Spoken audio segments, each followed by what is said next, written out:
Hello, this is episode 28 of the Cognitive Gamer Podcast. I'm your host, Dr. Stephen Blessing, cognitive psychologist. I use games to both explain and explore concepts in psychology. In this episode, we will be talking about the interesting topic of expertise. How does one get from just learning the game to becoming a true master at it? And what are some things that happen along the way in terms of how you think about and process the information within the game? This is a topic that gets at a core issue not only within psychology as a broad field, but also tackles an issue that a lot of disciplines think about and do research in. This issue is nature versus nurture, genes versus experience.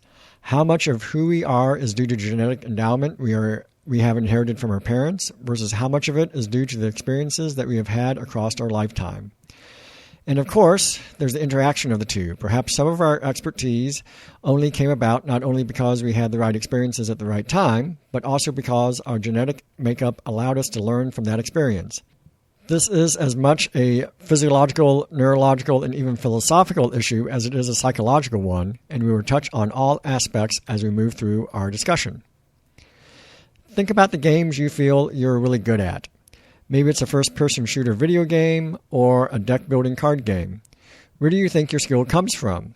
Do you think you're good at that type of game? Or perhaps a specific game because you had natural ability at playing the game? Or more because you have put in countless hours playing it? Most people will say it's a mix of both nature and nurture, and of course they would be right. When given these sorts of choices, it's usually not one or the other, but some combination of the two. What becomes interesting then is how much of your skill at a game is due to nature and how much of it is due to nurture. In some areas of human ability in which nature and nurture have been examined, you can statistically figure out, to at least some degree, what percentage is due to one versus what percentage is due to the other. For example, in looking at twins, identical twins versus fraternal twins, and those raised together versus those raised apart, researchers have estimated that between 40 to 80% of intelligence is inherited, with many estimates being at the higher end of that range. So, most researchers will hold that the majority of intelligence is inherited. But for something like game playing, I'm not aware of any studies that have tried to peg any sort of percentage. Instead, let me tell you about a large body of research that makes the case that for a lot of physical and mental skills, like game playing, there probably is a larger effect of nurture of the environment than of inherent skill. In relating this, I'm not denying that different people were gifted with different abilities at birth. That is obviously the case, and those natural talents will come into play when learning a game.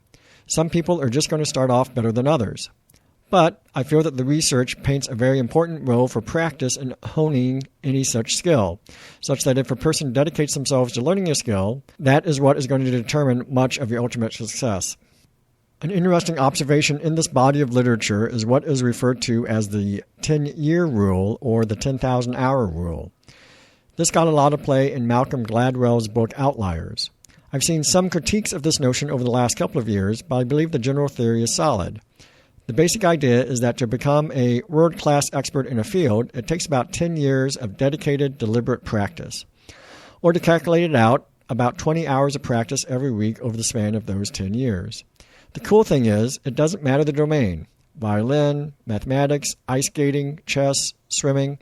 From the time one starts to study the area in earnest to breaking out on the world stage takes about that long, 10 years. It doesn't deny that natural talent plays a role, nor does it deny that one can develop at least some measure of expertise in fewer than 10,000 hours. But it does place primacy on the role of nurture in distinguishing yourself across a whole swath of physical and intellectual skills. Benjamin Bloom, an educational psychologist at the University of Chicago, wrote a fascinating book called Developing Talent in Young People. It's a series of case studies looking at how people go from being a novice to being world-class. He examined lots of different kinds of skills, from mathematics to swimming to violin. And across all those disciplines, he observed essentially the 10-year rule. From the time the young person started honing their craft to the time they gained prominence in their field, such as winning an Olympic gold medal or the field prize in mathematics, took about a decade. And there were a lot of other similarities as well in terms of what the parents and coaches and mentors did and the processes that they followed. Again, raw talent is important, but it needs to be nurtured. Let's bring this notion to game playing. Chess experts, those that have reached the level of master and grandmaster have been studied quite a bit, and they too conform to the 10,000-hour rule to a large degree. It takes practice to be a master at chess, and when researched, those at the highest levels of the chess rankings have logged thousands of hours. Back in episode 7, I talked about chunking in a famous study done by William Chase and Herbert Simon on chess experts. A big finding from that study was that chess experts are only really experts in chess, at least when studying their memory. Chase and Simon showed that chess experts did not have better overall memory, they just had better memory for chess positions. Again, that indicates that becoming an expert is less about pure raw talent than it is about having the right experiences. You have probably noticed this in the games that you have played a lot. For those games that you have played dozens or maybe hundreds of times, you can more readily remember and process the information coming in from the game. That obviously gives you a big boost in actually playing that game. But that ability is probably pretty specific to that game or maybe that class of games. Being able to process all the information coming in from a real-time strategy game like StarCraft doesn't make you good at processing the information coming in from a first-person shooter. Or being really good at playing a deduction game like Sleuth isn't going to transfer over to a deck builder like Clank. Expertise, and the seemingly better memory that comes along with it, tends to be very compartmentalized, speaking to some degree to this notion of nurture and the importance of practice. In another experiment done by William Chase, this time with Anders Ericsson and Steve Falloon, a person with a very average digit span at the beginning of their experiment trained his memory to be able to remember and recall a sequence of almost 80 digits. This person, the Steve Falloon whose name appears on that article in Science, was an undergraduate at Carnegie Mellon University who took part in this particular experiment. Over the course of 230 hours of practice, much less than the 10,000 hours, but this is a pretty singular skill, Steve went from being able to recall 7 digits in order to being able to recall 79 digits.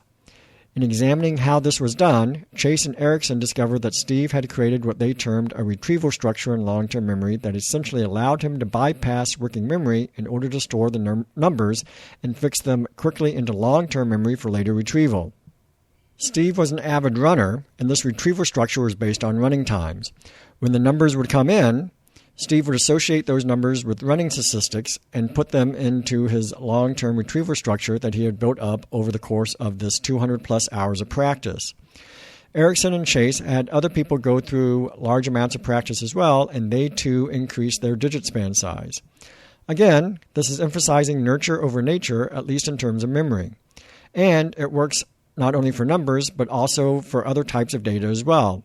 For example, longtime waiters and waitresses in restaurants have a variety of memory tricks for remembering customer orders, some of which are similar to this notion of a retrieval structure in memory that allows you to quickly transfix items from your attention into a longer-term store, kind of doing an end run around working memory constraints.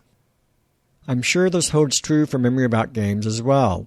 For those of you that have played a game for a long time, you have retrieval structures in your long-term memory that allows you to quickly store information for later retrieval. It would be interesting to do a study into a particular game to get a better handle on what the retrieval structures may look like. For example, I imagine Magic players can quickly scan through a deck of cards and remember most of the cards that are in there because their memory has been honed to know about the frequencies and particular types of cards that might appear in a deck. Let's look at other differences between novices and experts besides memory differences. One of the classic studies in novice-expert differences was done by Mickey Chi, Paul Veltrovich, and Robert Glazer back in 1981. In this study, they looked at novices and experts in the domain of physics. The novices were undergrad physics majors who had just taken their first course in mechanics. The experts were graduate students in physics. Chi and her colleagues had these people do various tasks. One of the tasks was to simply put into similar groups physics problems that were printed on note cards. The novices and experts were free to group them however they would like. They were just told to put them into what they considered similar groups. The physics novices grouped the problems together based on the problem's surface features. That is, all the problems involving inclined planes went into one pile, all the problems about springs into another pile, and all the problems about pulleys into a third pile. The experts, though, grouping the same problems, didn't group by the surface features of the problems, but rather by the problem's deep structure, how the problem would actually be solved. So, all the Newton's second law problems would go into one pile, regardless if they were overtly about inclined planes or pulleys, and then all the conservation of momentum problems, say, would go into a second pile. In short, then, novices were very much tied to a problem's content or surface structure, whereas experts gave much more credence to a problem's deep structure, or how you would actually go about solving the problem. You can easily see how much more beneficial this would be. And this basic result has been found in many other domains, not just physics, but also domains like algebra, economics, and marketing. Game designers often talk about theme versus mechanics, and when I hear these conversations, I think about this body of research that shows how much novices depend on content. In other words, it's theme. That's why when I heard Jeff Ingerstein in one of his podcasts talk about this topic and propose a thought experiment related to it, I took particular notice. Jeff talked about the pressure luck game Incan Goad. In the game, you play as an Indiana Jones type exploring an Incan temple for gems and riches. On each turn, you and the other players decide for yourselves if you want your adventurer to press on into the temple or exit. If you exit, you can pocket the gems you have found so far. If you press on, you might get more gems, or you might find a hazard and not get any gems that round. Jeff wondered if he kept the deep structure the same, the mechanics, that pressure luck mechanic, but swapped out the cover story to something like Firefighters, if that would change how players approach the game. After hearing this, and being a research cognitive psychologist interested in games, I thought we should actually do the experiment. So I contacted him and asked if that would be okay and how much involvement he wanted. A fuller story will be told on Jeff's Game Tech podcast that alternates with Ludology, and it will come out later this month of November 2019. It will be episode 213.5. To steal a bit of thunder, the two experiments that we did showed a small but persistent effect of content. Our participants changed their gameplay depending upon content, with those in the firefighter condition being more risky than those in the condition devoid of any real content. These were almost entirely non-gamers, or in other words, novices at the task, and so this finding is consistent with the past research. And while obviously we didn't have them play 10,000 hours of the game, but rather just under 1 hour, they did play multiple rounds of the game during the session. And across rounds, as they gained more experience with the game, they changed their play style. This change of play style across games also depended upon which context they were in. We thought this was a very interesting result, and we're currently writing it up for publication. Check out the Game Tech episode if you want to hear more. Or contact me, and I can share with you a poster that we presented at a conference and the initial results from the two experiments. That study done by Mickey Chi and her colleagues also looked at other differences between novice and expert physics students. I think you will see these other differences show up between novice and expert game players as well. I'll mention two of them here. In one of the later pieces to their study, they asked their participants how they would approach a particular set of problems. Given their reliance on content, it's not surprising that novices tend to not have great agreement amongst themselves as to how to approach solving a particular problem. Experts, on the other hand, do show good general agreement as to how to approach a problem. I imagine that's the way it would be with game playing as well. If you show novices a game state for any number of different games and ask them what would be the next best move or the best strategy to follow from there, they would be all over the place in describing what to do. But if experts in a particular game were shown a game state, they would probably generally agree what the next best set of moves should be. They would be aware of the most efficient and best steps from any particular starting point, and conversely would also know what strategies would not be good ones to pursue. The second piece that I would bring up here, based on that part of the physics study, is that novices got bogged down with the numbers. They were very much tied to what they thought the numbers should be and the details, whereas the experts were less concerned with the numbers and more concerned with the overall general patterns found within the problem. That is, they did much more qualitative analysis of the problem. And again, I could see this being true about game players as well. Novices get very intrigued by the small picture details, what the pieces do, and what the particulars of the situation are, whereas experts are looking more at the big picture type things and what the general strategy should be. There was one curious similarity between novices and experts in that study, and that was that they both chose the same keywords within the problem as to which words were most important. So the novices knew what they should be looking at, but as this discussion shows, they obviously did not know how to use those keywords and information. Whether the hallmark of being an expert is to not only identify important pieces of a problem, but also how to use them. The same is of course true in game playing. I may know what part of the board or the screen I should look at in order to play, but if I don't know how to use that information, I may be dead in the water. And, most oftentimes, going from novice to expert takes a bit of skill, sure, but it also takes dedicated time in figuring out how to best use the information as it is presented to you. That brings us to a close of this episode on expertise. As always, I welcome any comments or questions you may have, so please email me, steve@cognitivegamer.com, and also visit my website, cognitivegamer.com. Also, you can like me on Facebook, Cognitive Gamer, or follow me on Twitter @cognitive_gamer. And if you like the podcast, please give a rating in whatever service you use to play podcasts. This will make it easier for people to discover. Until next time, remember to think about what you play and have fun doing it.